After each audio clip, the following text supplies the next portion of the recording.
जहाँ से शुरू करना चाहता हूँ, जो सत्र का विषय है visual story telling, the era of visual story telling. ये मुझे थोड़ा अटपटा लगा because you know long years ago I went to a place called Bhimbetka near Bhopal. It's one of those prehistoric caves and you go there and there are prehistoric rock paintings there. They are not even paintings, they are sketches like a child makes, a figure of a man, a woman, an animal, a tree or something. It opened my eyes that even before there was language, there was visual storytelling. Now that storytelling was more than a story. When we say storytelling, we seem to devalue the stories. We forget that it's a matter of life and death. So those stories on the wall, visually told in Bhimbetka, where route maps, go there, there is food. Go there, there is a dangerous animal. You come back this way. So this story on the wall was the script of a visual narrative on which the life and death of our prehistoric ancestors existed. And probably when times were bad, it was dark outside and you retreated into the rock cave shelter, you had a small fire burning and you made mime. And you still did not have language, but you made faces, you smiled, you scowled, you did. And I'm tempted to ask you this because you come from a part of the country which is fantastic for visual language. You go to Kathakali and not a word need to be spoken, although there is brilliant singing accompanying. But you know that this is the Brahman, this is the Padma, this is anger, this is the pichai green mask, this is the kala color, this is the flow of the river, and the Duryodhan Vadam would take place. You would have Dushashan Manbhangan, you would have Vedi Samaram, you also would have a very elaborate Krishna Dut Vakyam Samvadam, and the Kathakali would be all visual. It would be makeup, it would be masks, it would be mime and so on. I was fortunate enough to end up in a theatre performance once. And that was the other extreme. There was a shaman and he was furious and he was predicting the good things, bad things. It was almost black magic. It reminded me of a performance in a monastery in Sheh, in Ladakh, where there was this person who came and had a bottle full of chang. This person also, I think, in Kerala was partial to slightly harder stuff than is allowed. And he was describing everything visually, anger, laughter, better prospects and so on.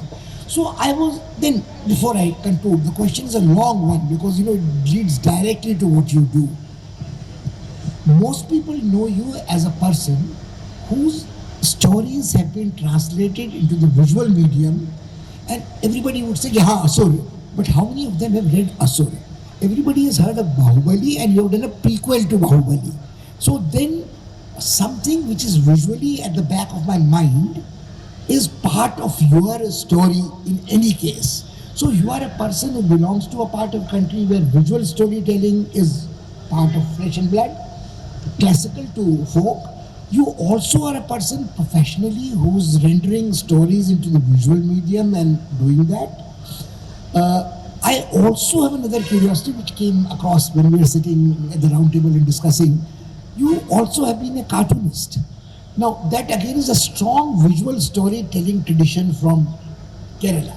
From Shankar Saab to, you mentioned somebody even earlier, Abu Abraham, to O.P. Vijayan, to Ravi Shankar, to his nephew Ajit Menon, and anybody. So I was thinking that all your work is storytelling and visual.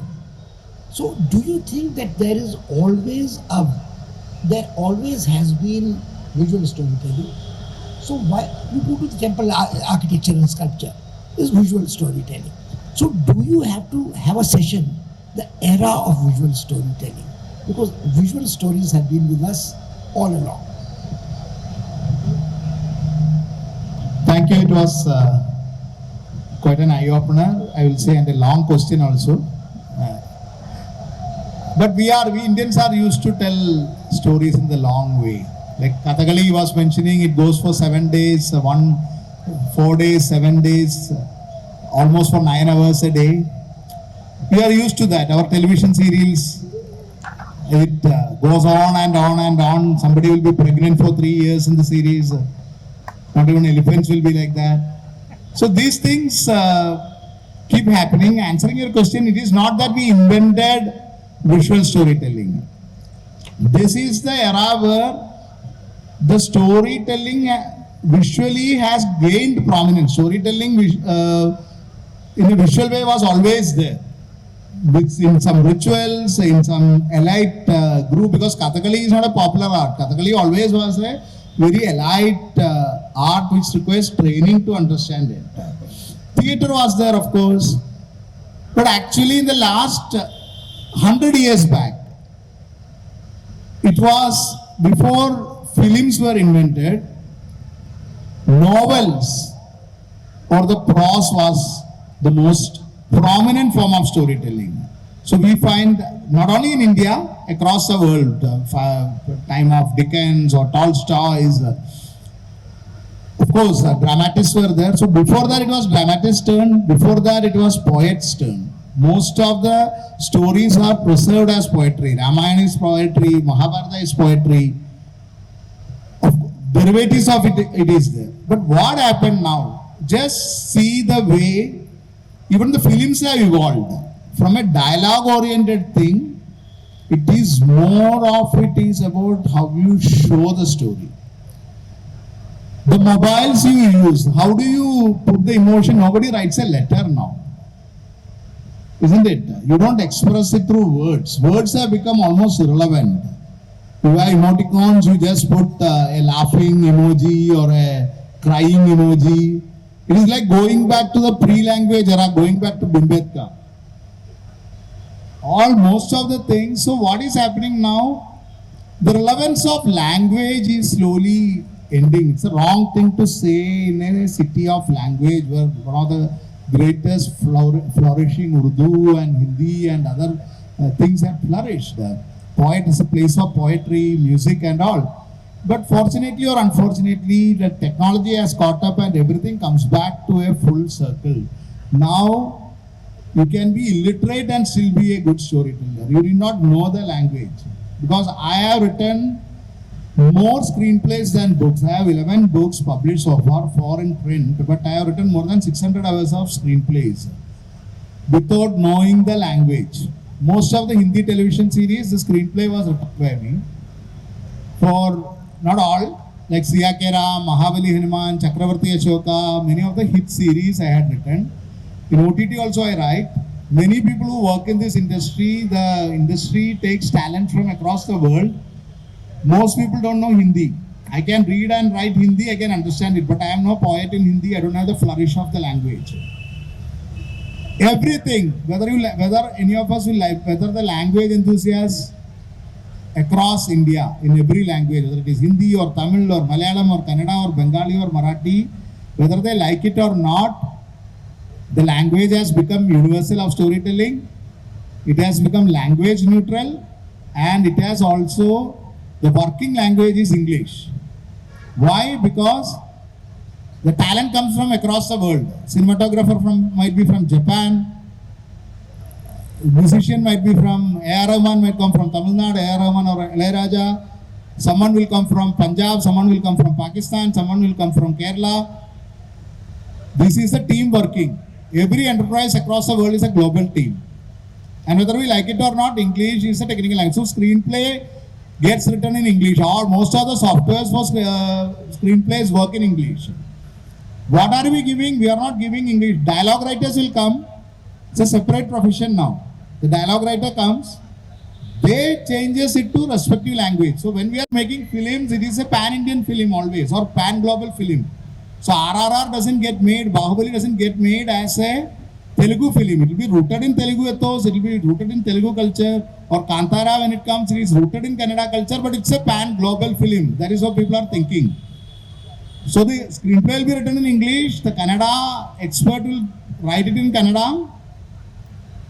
Malayalam, it is, most of the films now come in 5 languages basically, major films. Malayalam writer will write in Malayalam, Hindi writer will write in Hindi, Telugu writer will write in Hindi, only the dialogue. And screenplay, the visual storytelling, the dialogue is the last part. Dialogue is important, but dialogue is the last part. It is like a visual guide from where the camera will come, what is the timing of it, which character will speak, what they will speak, what is the story arc. All these things If you read it, there is if you read the old Hindi screenplay, it is so poetically written. It is written like a poetry. Now you read the screenplays, it looks like an engineering manual. It is very technical. What you are giving visual cues to the director and the other technician how to tell the story. That is why I said visual storytelling. I have a question on this one. You have put it very beautifully, but there was a time in Indian filmmaking where technicians still came from Germany. They did not understand English and they only said cut, cut, cut, and the shot was over, whether it was Jal or it was even prior to that. My problem is that even illiterate people, illiterate in English, had to deal with technicians for their color processing, Shantaramji, Mehboob, and so on. But let's not go to that. I will come to what you are an expert at. The language, visual language of storytelling also changes. First it was cinema, then it was television, smaller screen. Then what you said very perceptively, now you consume most of it is on the telephone. The language of cinema told you something about the aspect ratio, about the dimensions of the space. You take the camera angles, low angle, high angle, Citizen Kane, Orson Welles, whatever it is. Or you have a large screen, Lawrence of Arabia, you have, and all those large screen worked on a certain kind of a grammar of cinematic language. But if you have something like a cinematographer, like let's say who died recently, Jean-Luc Godard, and he had changed the language with the handheld camera, jump cuts, and so on and so forth. Now, some of that passed, some of that stayed with modern cinema.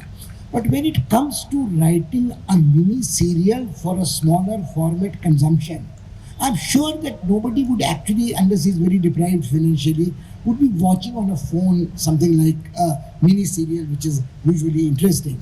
But you would at least be using an iPad or a larger screen sometime. So does it mean that the evolution, and I also have a writer to this one, because you are a cartoonist, I'm very tempted to ask you, or at least you started as one. You pick up a Japanese graphic comic manga, or if you are sexually oriented differently, you go to hentais. You also have the graphic novel mode coming in India. You have Mahabharata being told in the Adi Parva and other things. You have a graphic novel mode and you have a mini series mode, two totally different depictions of storytelling. Now, what you said very interestingly, the visual language has no linguistic barriers, no literacy barriers. I don't have to be a well-read person to enjoy a novel. I'm watching it on the screen and the characters are coming, whether it is our Madame Bovary, whether it is War and Peace. I only know Tolstoy or Flaubert because of the visual language. But that also is changing in electronic media. Correct. Do you think that there is an equivalent of what would you say a graphic storytelling in India could go back to Ajanta paintings, which are depicting Jatak tales, but then you have a contemporary, you are writing one of those 600 scripts for a specific story. Has that language changed from large screen to small screen television to mini serials and digital mode? See, every medium has its own grammar. So, you talked about graphic novels. See, graphic novels are there, but compared to the West, the only graphic novel which has worked in India is Amar Chitra Katha. Worked when I say, which has reached a lot of people. Otherwise, one niche audience will buy this and read it, they enjoy it, it's beautifully produced, great work of art is coming. But it is like puppetry is a kind of visual storytelling. It's one of the oldest visual storytelling method that coexist. What I am talking about is the popularity of it, how it reaches the maximum number of people when we are telling the story. Media to media. When I am writing OTT platform, I write for OTT also. When I am writing OTT platform, it's like writing a novel. You get lot of time and space to explore the character, but there is a definite end, there is a definite season arc. When you are writing a television series, which I don't do anymore, but when I used to do it, it's a never-ending phenomenon. It's like a churning factory. And basically it is done in a very money-minded way, because it's a big business. there is less of art in it. Let us be, it's for consumption. What comes in the mobile, what it has done now, it has made it popular and it has made it, anybody can be a producer and a writer now with TikTok videos or YouTube. It is like writing blog. Earlier there was an entry barrier. If you want to write, the editor will have to accept. Even a letter to the editor appearing in a paper was a big thing for many generations. Now anyone can put any opinion on Facebook or a Snapchat or an Insta or a Twitter, and all of them are using visual language from Insta to other things, isn't it? Grammar is not required. Language purity is not required. And everybody has a voice. So when everybody has a voice, what happens is it's noise. It becomes very difficult to differentiate good from bad. And since it is an industry, it is getting churned out. You talked about earlier also, people didn't know the language, still they produced it.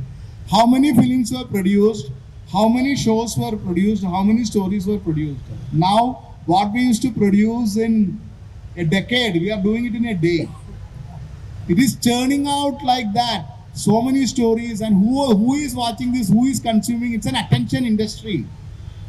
We are competing for your attention, right from the ad, it's a form of storytelling, to a novel. So why there are so many people, how many people are here for a literature festival? It shows the kind of interest, the way the storytelling has called. 10 years back, if you go to a literature festival, it will be chock-a-block full, any city. I'm not saying literature is dying, but it's a truth. It's like when there is a film and there is a puppetry show, how many will go to for a puppetry show regularly? That is also a great art, not putting it down. So the situation now is that writing, gatekeepers are gone. Even cartoon, how many cartoons are there? We talked about all the great Shankar to R.K. Lakshman to a lot of people. How many of us read newspaper in the paper format? The circulation is coming down. Why? Because it is easier to get a news feed through your social media. And it gives you a bias. What does even reading, we have that bias. We tend to take the books mostly which will conform to our biases. What the attention media exceeds, it keeps on strengthening your biases because algorithm is working. So through visual cues, you watch a kind of video, you get the same kind of video. You have a hard right-wing opinion, you get a hard hundreds of hits of right-wing opinion. You have a hard left-wing opinion, you get hundreds of left-wing opinion. Visually, which attracts your brain, visually it goes. So ultimately what happens in the society itself, the opinions become calcified. This is what visual storytelling is doing. You provoke me to ask you another question, which is slightly unrelated to the era of visual storytelling in terms of moving pictures. When I was growing up long years ago, 6 decades ago, pictures made not only movies, we call them talkies, but the still photographs were the principal mode of visual storytelling. You would recall a magazine called Life, which was principally photograph driven. And some of the best photographs of the people who became Magnum and Gamma, and they were basically still photographs, black and white. Cartier-Bresson, Independence of India, Death of Gandhi, Morning in Kashmir, Partition, Margaret Bourke White, Variawala, Homi Variawala. Now you have these pictures which told a story. They belong to an era when this convenience of moving picture in your camera or phone was not available. I want to ask you a question. Is there a relationship between a still photograph and the visual storytelling? In podcast, you might not have the luxury and you might stick up picture. My curiosity is even more. It's like that the phrase which you said, it was used to be the cliche that a picture is worth 1,000 words. But there was a wit who said, but it needs some words to say so. So, like the Raghuvansham Bhagatha with some people, you have to have word and you have to have the image to make sense. There was also a story which I vaguely knew. It was Ram Katha, it was Mahabharata. And when I got a visual cue, the narrative came alive. So I just want to ask you this, that is there a future of still photograph, of certain evocative power, even black and white, which evokes something? Why I'm asking you is this is a very interesting conversation I had with a Pakistani shair called Faraz Ahmed Saab. And I was younger and asked a stupid question. Not that I don't ask stupid questions now. I asked him, what is the difference between your poetry and Faiz Saab's poetry? You also like romantic poetry, he also likes romantic poetry. You like revolutionary poetry, he writes revolutionary poetry. He made a very interesting comparison. He said it is the difference between a painting and a poster. When Faiz Saab paints a political poster, it looks like a painting. So even poster art could be a way, in West it is, it could be Aubrey Beardsley doing sketches for Oscar Wilde, Salome, etc.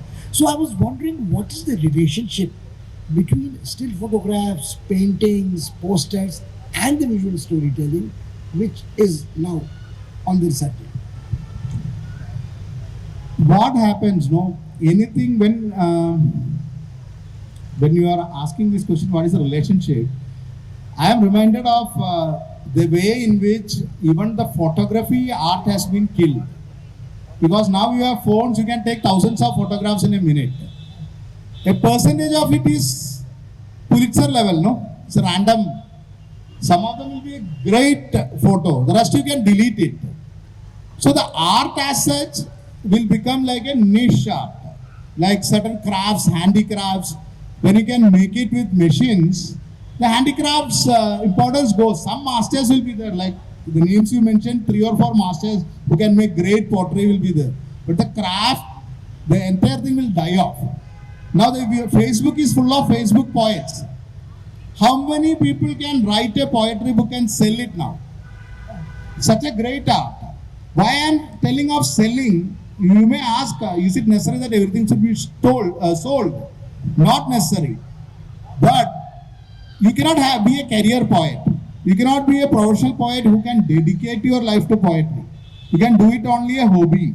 So that profession is dying. Even photography profession, because of your iPhones and GoPros and other things, as a profession, it will. Some masters will be there. A few people will be able to make. Still, there are few poets, great poets. But the era of poetry is slowly dying away. What is taking over? The easy TikToks and visuals. As I said, now you are competing. When I am writing a 500-page novel, I am competing with a kid, 17-year-old kid doing a TikTok dance. No joke. I will have to think that also. Because time is limited, right? Will you pay 500 rupees or 300 rupees for my book and spend 1 week? A few people will do. I am not discounting it, but the number of people doing it is less.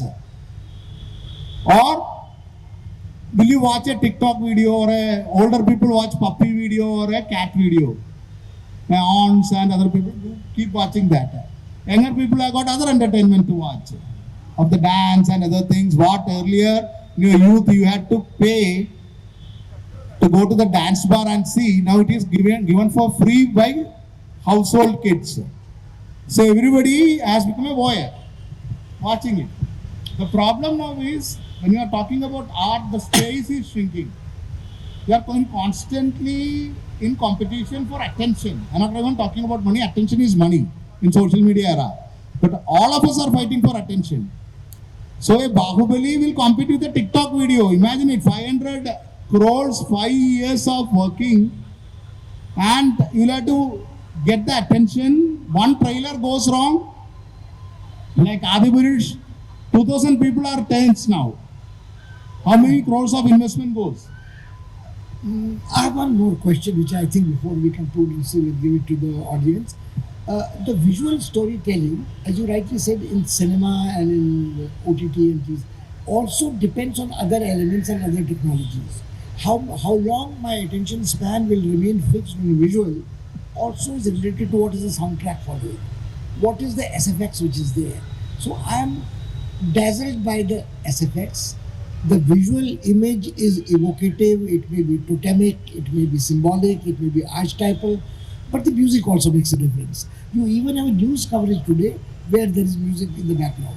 So, what do you think is the role of sound? I will put it like this: visuals are the king.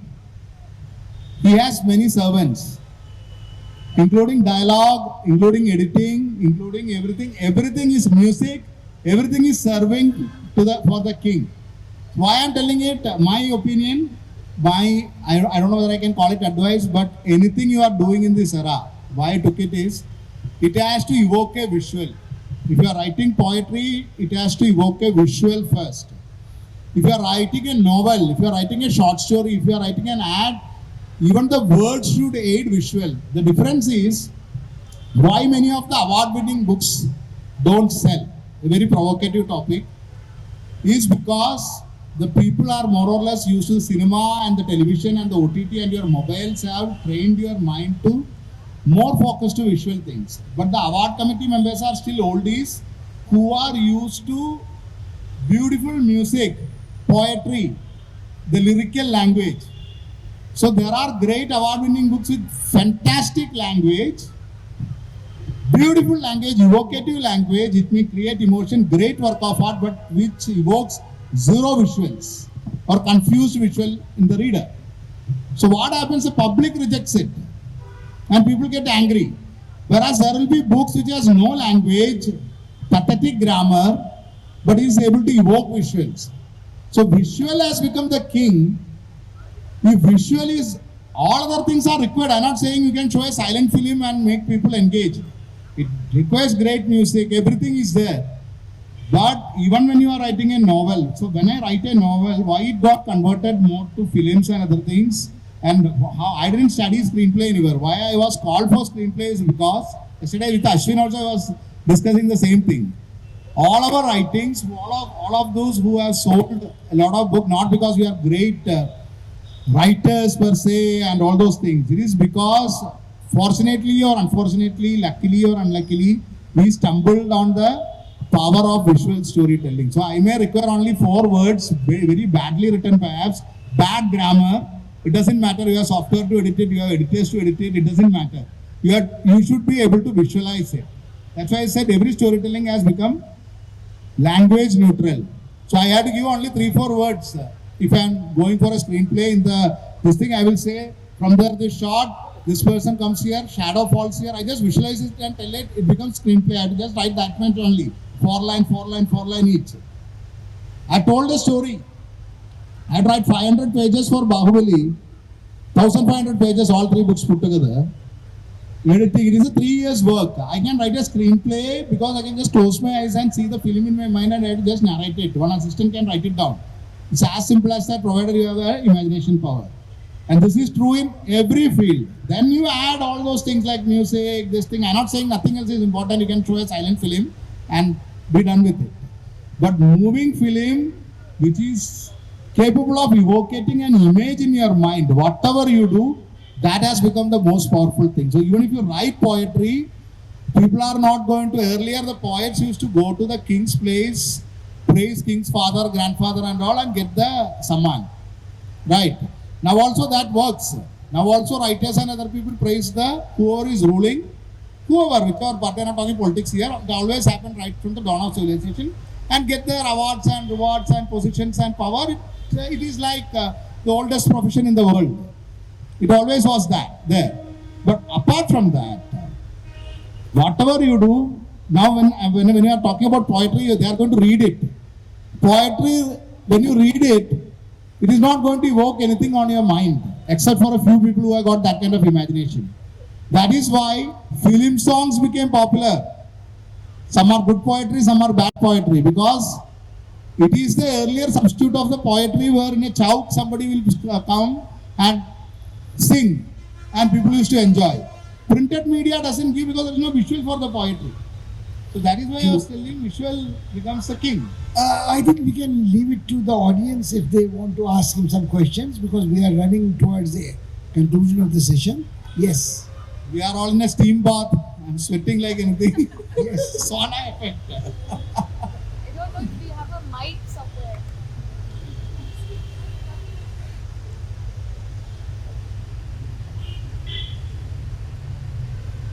Silver is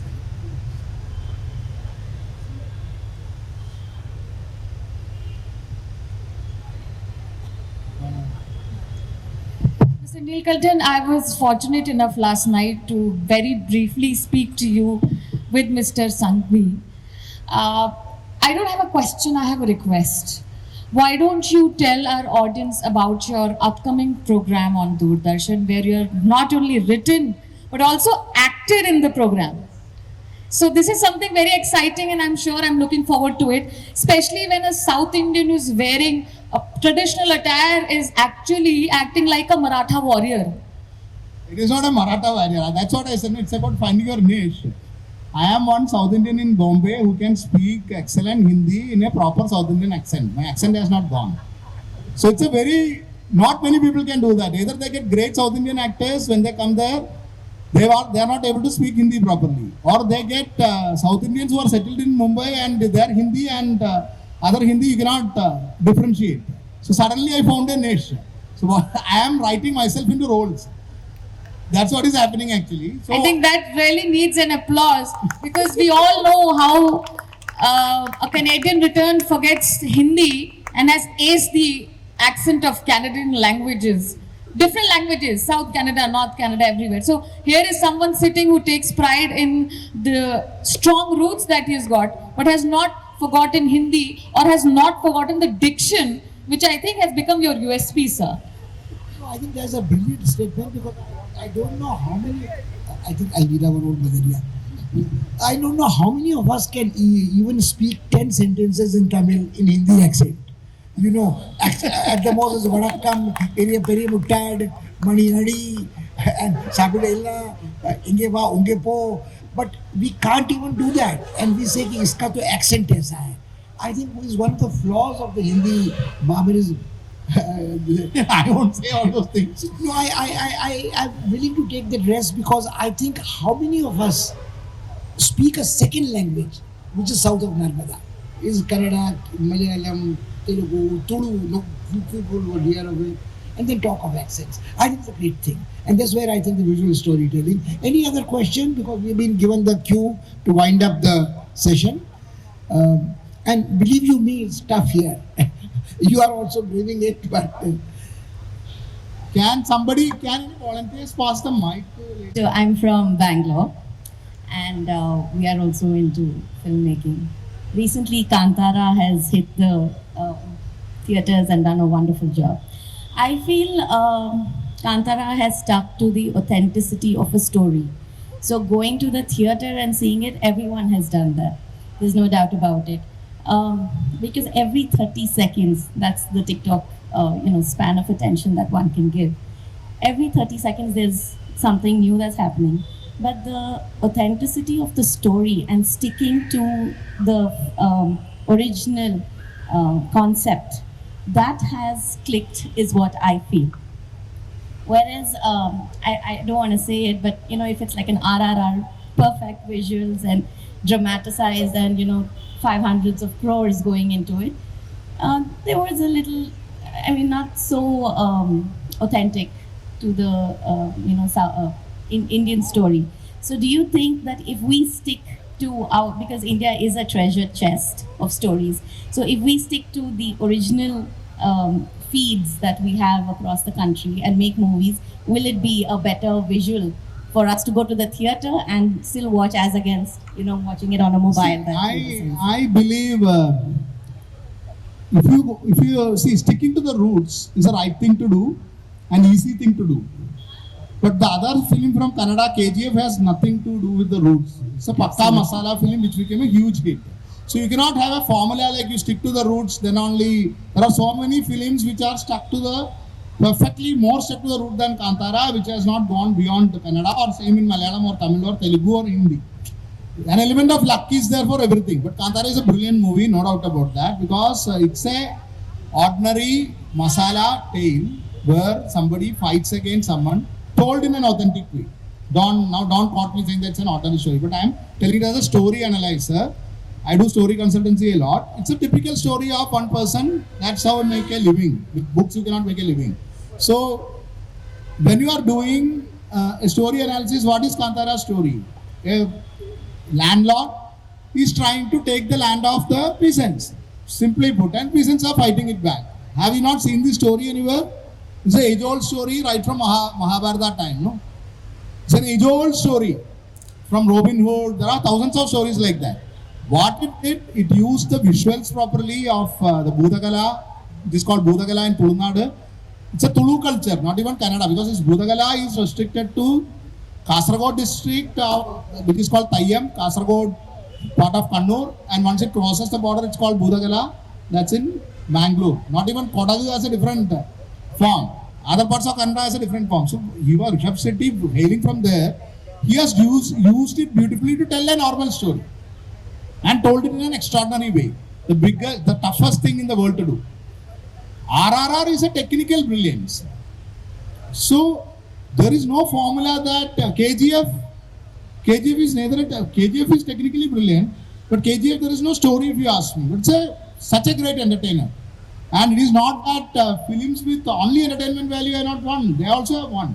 So, you cannot, what is happening now, no? Everybody in the film world is a herd mentality. Now there will be 1,000 films coming like Kantara. There is 100 films coming like Bahubali.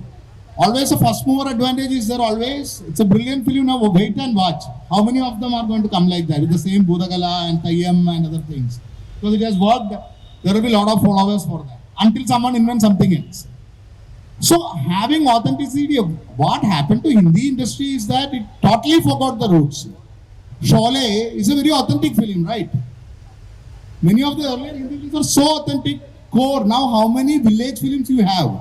Other than people who are never seen a village in their life playing it. People who are born and brought up abroad, citizens of abroad playing it. So what will be the core you will have? There it becomes the honesty of the artist becomes important.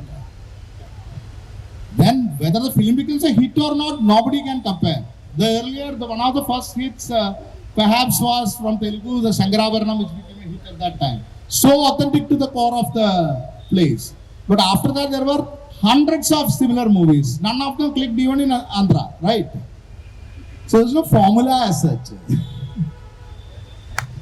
I think this shall bring us to the end of the session, and I think serials और OTT किसकी shelf life अधिक है? Shelf life किसकी अधिक होती है, serial और OTT में? which has a more greater shelf life, serial or OTT? किसकी लॉन्गेविटी अधिक होती है आपकी memory? See, there is no comparison between serials and OTT. OTT is for an elite, as of now it is for an elite class. Shelf life, as long as now everything, even serials are available in the web. Earlier what happened, Doordarshan series only if it is there, in there this thing they will be, if they publish it you will be able to see it. R K Laxman ji का जो Malvi day है, हाँ. अभी तक remember है और अभी नए ओटीटी पे मेरे ख्याल से एक आध When your kids are your age, when your grandkids are your age, they will be fondly remembering the hit series of today.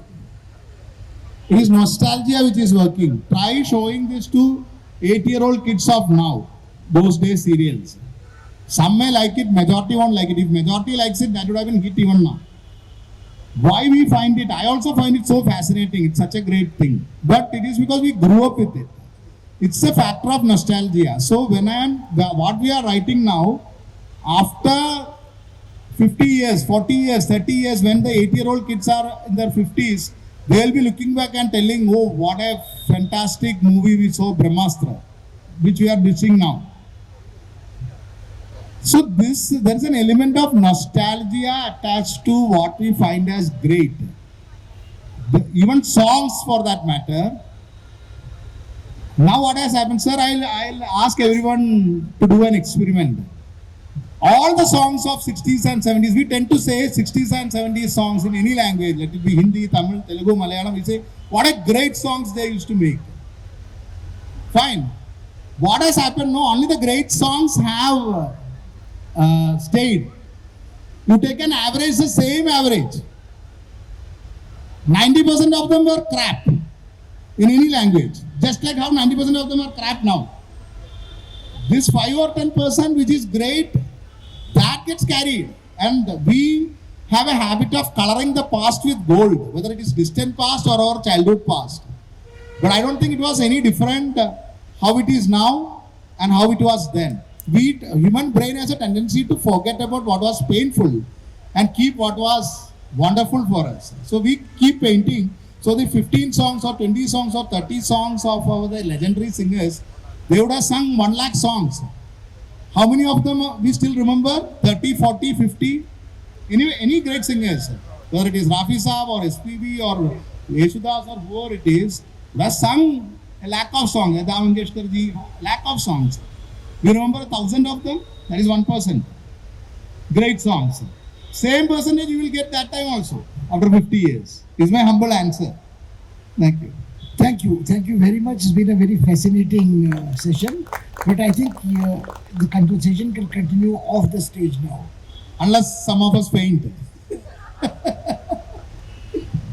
Thank you for a patient listening. I don't know whether we went so technical. I would have liked to talk more lightly about some of the stories and some of the experience as a casual talk, but later some other day. Thank you so much.